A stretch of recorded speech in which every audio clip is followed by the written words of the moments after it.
This morning, I woke up to Candace Owens being outside of my house with a news crew.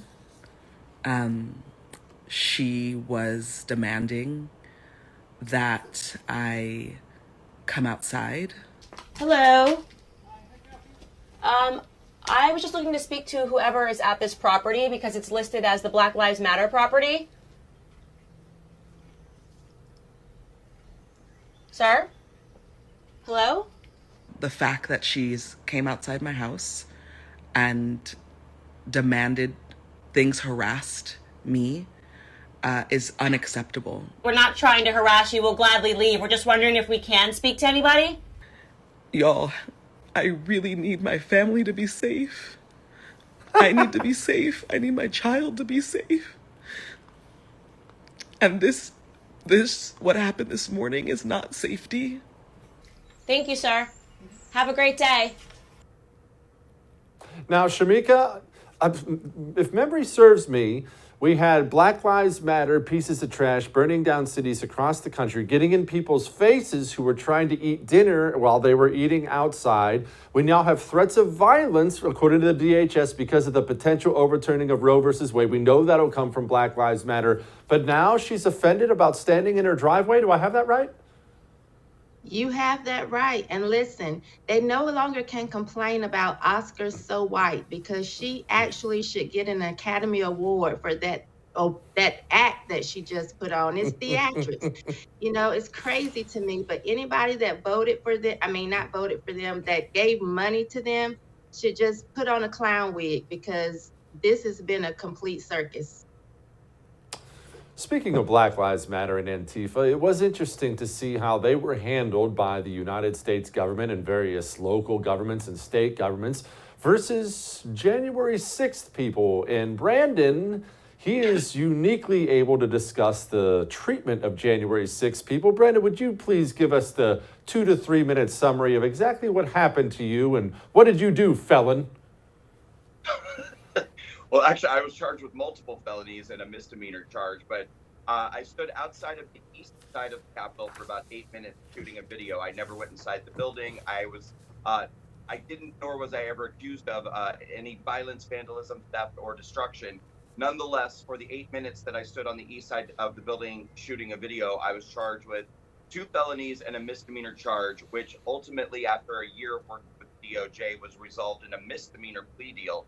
That being said, I would just like to point out, since we're on the subject of Black Lives Matter, that in the summer of love of 2020, while Black Lives Matter was destroying neighborhoods and burning down people's property, more than 90% of those charged in the Black Lives Matter riot had all of their charges dismissed entirely. That hasn't happened for anybody in the January 6th cases. 100% of these cases are going all the way to the end.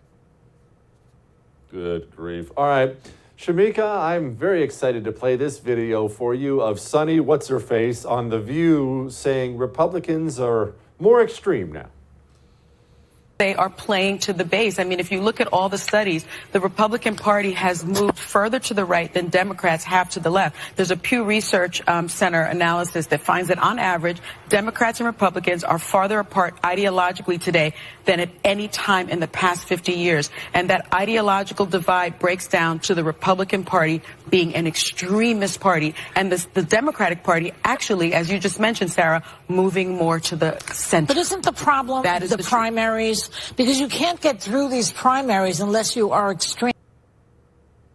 Shemeka, how much time do you think Sunny has spent going through these various studies? That is the part that killed me.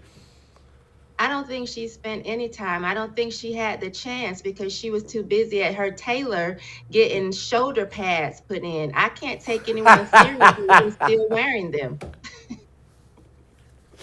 Brandon, which party's going more extreme? It's obvious the leftists are full-out communists now. I don't see the right going to the right at all. If anything, I find them to be way too moderate for my taste, but maybe I'm wrong. What say you? Well, what I say is that when Donald Trump got elected, I was still a liberal. I actually voted for Hillary Clinton in 2016. And at the time that Trump got elected, I was very scared because everyone kept telling me that Donald Trump was going to come and round up gay people and put us into prisons, and that he was going to round up black people and send them back. And the great irony is that everything I was afraid would happen under Donald Trump actually happened to me under Joe Biden. Within 5 days, they came to my house, rounded me up, and took me to jail. And since then, we see a party that's pushing 87 different genders. We're seeing a party that's pushing a disinformation panel with a disinformation czar, although it seems that public outrage has actually gotten them to back off that a little bit. So I think it's really amazing that conservatives are starting to stand up and push back against a lot of this extremism that is actually coming from the left, because it's starting to work. We are actually starting to win, and I'm feeling it. Don't miss Jesse Kelly Breaks History, Che Guevara, the latest episode of a new series available now exclusively for First TV supporters. Visit the First TV app or thefirsttv.com to subscribe and start watching today.